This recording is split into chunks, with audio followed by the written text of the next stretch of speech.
The Pythagoras theorem is pretty simple to understand and fortunately a very important topic too. It deals only with right triangles like this one. Let the lengths of its sides be A, B and C. In this triangle, A squared plus B squared will equal C squared. This right here is called the Pythagoras theorem. The side opposite the right angle is called the hypotenuse. The square of the hypotenuse is always equal to the sum of the squares of the other two sides. What kind of problems would we come across in our exams? We might be given a triangle with the lengths of two of its sides and one unknown. And using the Pythagoras theorem, we can easily find the length of that side. The unknown here is the hypotenuse. So 3 squared plus 4 squared will equal x squared. Solving this, we get the value of x as 5 units. Another example would be a right triangle like this with sides 5, y and 13. Using the Pythagoras theorem in this one, we can write 5 squared plus y squared equals 13 squared. And solving this, we get the value of y as 12. These examples were pretty easy to solve. But these two examples also tell us something very interesting. 3, 4 and 5 form a Pythagorean triple. A Pythagorean triple consists of 3 positive integers in which the sum of squares of two numbers is equal to the square of the third. In a similar way, 5, 12 and 13 also form a Pythagorean triple. These are two very commonly used Pythagorean triples. But there's something even more special here. If we multiply each of these numbers by 2, we get 6, 8 and 10. And this too will be a Pythagorean triple. Even if we multiply each of these numbers by 3, we get a Pythagorean triple. 9, 12 and 15. If we multiply each of these by 2, then 10, 24 and 26 also form a Pythagorean triple. So in your exam, if you are given a right triangle with the perpendicular sides as 9 and 12, you don't really have to solve anything. You should know that it's 15. If you have the hypotenuse as 26 and one side is 10, the third side has to be 24. But we need to be a little careful here. Let's say we have a triangle like this with sides 3, 4 and x. And we are asked to find the value of x. Do not assume x to be 5 units. Yes, we know it is a Pythagorean triple. But here we haven't been told that the triangle is right-angled. X will be equal to 5 units only if the measure of angle B is 90 degrees.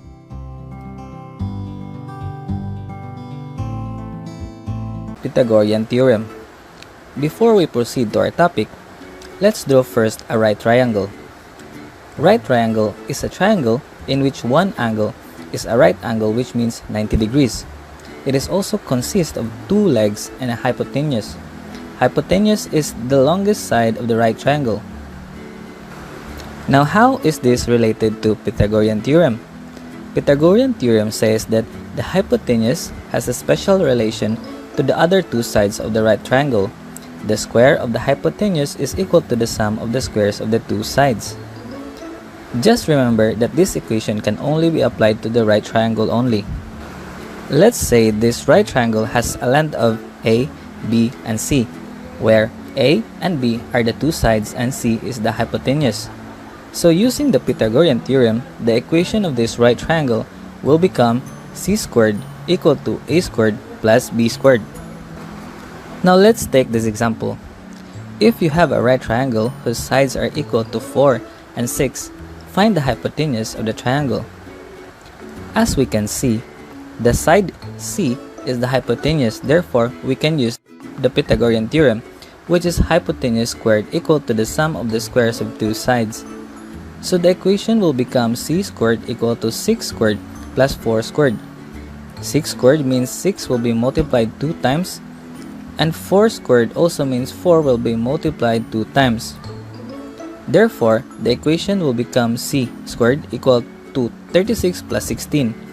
So c squared is equal to 52. In order to find the c, we need to take the square root of both. Therefore, the square root of 52 is 2 square root of 13. So the hypotenuse is equal to 2 square root of 13, or approximately 7.2. Now for another example.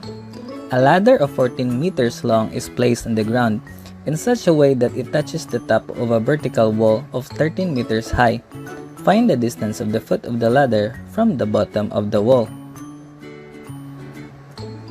Take a look at the picture. You can see that the ladder, which is placed on the ground and touches the wall, forms a right triangle. Therefore, we can easily find the distance of the foot of the ladder to the bottom wall. Now let A equal 13 meters, which is the hypotenuse, equal to 14 meters, and B is the other side of the triangle, which is the unknown. So according to Pythagorean theorem, c squared is equal to a squared plus b squared. Therefore, by plugging in the values, the equation will become 14 squared equal to 13 squared plus b squared. Since we need to find the value in variable b, we need to transpose the equation. Therefore, the equation will become 14 squared minus 13 squared equal to b squared. So b squared is equal to 27. To find b, we need to take the square root of both sides, so it will become b is equal to square root of 27. Therefore, the distance of the foot of the ladder to the bottom of the wall is approximately 5.2 meters. So now that you finally know the Pythagorean theorem, I encourage you to pause this video first and try to solve this problem. Jane is a firefighter saving a cat that is trapped at the top of the tree. She leans a 10 meters ladder against the tree. The base of the ladder is 3 meters from the top of the tree. Now, how high is the cat? So we can use the Pythagorean theorem in solving this problem. The hypotenuse in the problem is the height of the ladder, which is leaning in the tree, and the other side of the triangle is the distance of the ladder to the tree. Now we are asked to find how high the cat is. Therefore, using the equation c squared equals to a squared plus b squared, we can now find how high the cat is. So the equation will look like this. Therefore, the cat is at 9.54 meters high. So let's start with a definition. A prime number is a counting number that has exactly two factors, itself and 1. Now, counting number, by the way, these are just numbers 1, 2, 3, 4, 5, 6, numbers that you count with. So let's have a look at a couple of examples here of some prime numbers. So the number 3 is a prime number. And what makes 3 a prime number is, well, the only numbers that go into 3 are 3 and 1. Okay, because 3 times 1 is 3, but no other numbers go into 3. So this makes 3 a prime number. Another example of a prime number is 7. Okay, because the only numbers that go into 7 are 7 and 1. So another prime number is 2. And 2 is a pretty special prime number because it's the only even prime number. The only factors that go into 2 are 2 and itself, and this makes it into a prime number. But you've got to think for every other number, well, themselves and 1 will go into it, but also the number 2, if it's an even number, will go into it. So 2 is the only even number that is a prime number. And you'll see this in a second when we have a look at composite numbers. In fact, let's have a look at composite numbers right now. So let's now have a look at composite numbers. A composite number is a number that has more than 2 factors. An example of this is 6. 6 is a composite number because it has the following factors. The numbers 1 and 6 go into 6. 1 times 6 is equal to 6. But we also have 2 other numbers that go into 6, which are 2 and 3, because 2 times 3 is also equal to 6. So because 6 has 4 factors, 6 is a composite number. And you can also look at it, as I was saying before, 6 is an even number that's not 2, and we straight away know that 2 is going to go into it. So we can also know that little clue there that 6 is going to be a composite number. What about we have a look at another example? What about the example of 15? Now 15 is a composite number. It has the following factors, 1 and 15, but the other numbers that go into 15 are 3 and 5. Because it has more than two factors, 15 is also a composite number. And just a little hint here, when you're looking to see whether a number is prime or composite, apart from also just being an even number that's not 2, you can look for this little clue. If the number finishes in a 5 or a 0, and the number's not 5 because 5 is a prime number, but we also know that any number that is divisible by 5 ends in a 5 or a 0. So it's a good little clue for looking for composite numbers. If the number finishes in a 5 or a 0 and the number's not 5, it's going to be a composite number. So now let's have a look at a couple of examples. Are these following numbers prime or composite? So let's have the first number is 11. Is it a prime number or a composite number? So what factors does 11 have? 11 has the following factors, 1 and 11. Because it only has two factors, it's going to make 11 a prime number. Hopefully you got that right. What about another example? What about the number 12? Okay, what factors does 12 have? So 12 has a whole bunch of factors, and you'll probably think of these really quickly. We have 1 and 12, but we also have the numbers 2 and 6, because 2 times 6 is equal to 12. But we also have the numbers 3 and 4. So we know that 12 is a composite number. Now, the other thing which might have given this away is because 12 is an even number that's not 2, we also could have said pretty much straight away that 12 was a composite number. What about one last example? What about a really hard example now? What about we go the following number, 1032? Is that a prime number or a composite number? So you can look at this straight away and say, well, we know that this is a composite number. And what tells us this without working out any of the factors? Because it finishes in a 2, we know that this number is going to be a composite number without doing any calculations here, because 1 and 1032 will go into it, and 2 and 516 will go into it. Without doing any other factor trees or anything like this, we know that this number is indeed composite. It's an ancient Greek method of finding prime numbers in an array or the hundreds chart. It was created by Eratosthenes, one of those Greek mathematicians from way back. We can use this to identify prime numbers up to 100. The following steps will help us find the prime numbers. Start by crossing out the number 1. Do you know why we cross out the number 1? Any takers? Well, it's because a prime number is any number greater than 1 and only divisible by itself and 1. So 1 cannot be a prime number because it is not greater than 1. Okay, now let's put a circle around the number 2. It is a prime number because it is greater than 1 and is only divisible by itself and 1. 2 is also the only even prime number. Next, we'll cross out all multiples of 2. To find the multiples of 2, simply skip count by 2. For example, 2, 4, 6, 8, 10, and so on. Did you notice any patterns for the multiples of 2? You do realize I can't hear you. They all end in 2, 4, 6, 8, or 0. So if a number ends in 2, 4, 6, 8, or 0, then one of its factors is 2. Next, let's put a circle around 3. It's a prime number because it is greater than 1 and is only divisible by itself and 1. Next, we'll want to cross out all the multiples of 3. To find the multiples of 3, you can skip count by 3. For example, 3, 6, 9, 12, 15, and so on. You'll notice 4 is already crossed out. That's because it's already a multiple of the prime number 2. The next unmarked number is 5. I'll just place a circle around the 5 because it is a prime number. Next, let's skip count by 5s. Do you notice any patterns in the multiples of 5? I sure hope someone got that. They all end in 5 or 0. So if a number ends in 5 or 0, you know one of its factors is 5. 6 is not a prime number. Do you know why? Because 6 has more than 2 factors. Its factors are 1, 6, 2, and 3. All the multiples of 6 are already crossed out because if a number is a multiple of 6, it already had factors of 2 and 3. Looking at the table, our next unmarked number is 7. It is prime because it is greater than 1 and only has 1 and itself as factors. We'll circle it and then proceed to mark its multiples. Most of 7's multiples are already crossed out because those multiples have more than 2 factors. 8 is not a prime number. Do you know why?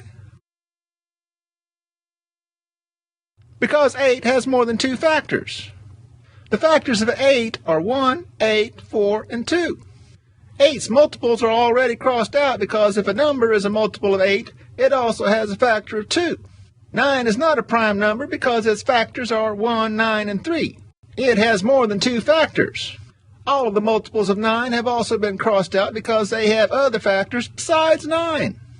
For example, 18 is already crossed out because it has factors of 1, 2, 3, 6, 9, and 18. 10 is not a prime number because it has factors of 1, 2, 5, and 10. All the multiples of 2 and 5 have already been crossed out. This also means that all of the multiples of 10 have been crossed out. Now that we found all the multiples of 2 through 10, all we have left that are not circled are prime numbers. Why are they prime numbers? Remember, because they only have factors of 1 in themselves. Our prime numbers between 2 and 100 are 2, 3, 5, 7, 11, 13, 17, 19, 23, 29, 31, 37, 41, 43, 47, 53, 59, 61, 67, 71, 73, 79, 83, 89, and 97. So remember, in order to find a number that is not prime, try to see if it is a multiple of another number. And as always, the sieve of Eratosthenes is your safety net for prime numbers. Today we are going to learn what are co-prime numbers. According to the definition, co-prime numbers are the numbers having only 1 as their common factor. Let's clarify this definition with the help of few examples. So let's take two numbers, number 9 and 10. To check whether these numbers are co-prime or not, we have to find the factors of these numbers. So let's find the factors of 9 and 10 here.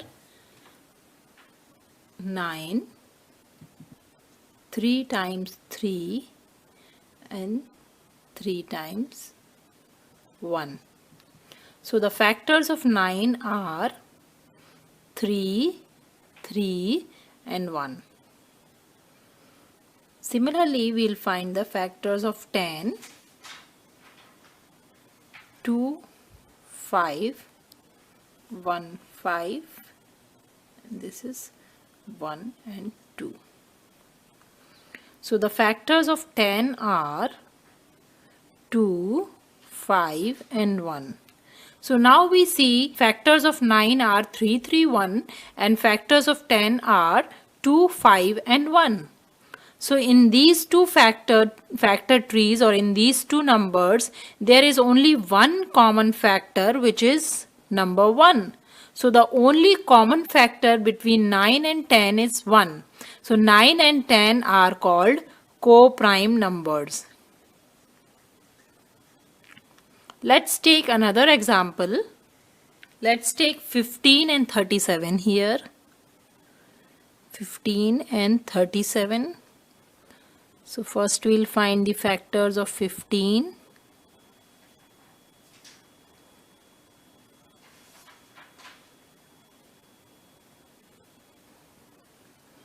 And then we'll find the factors of 37, which is 37 times.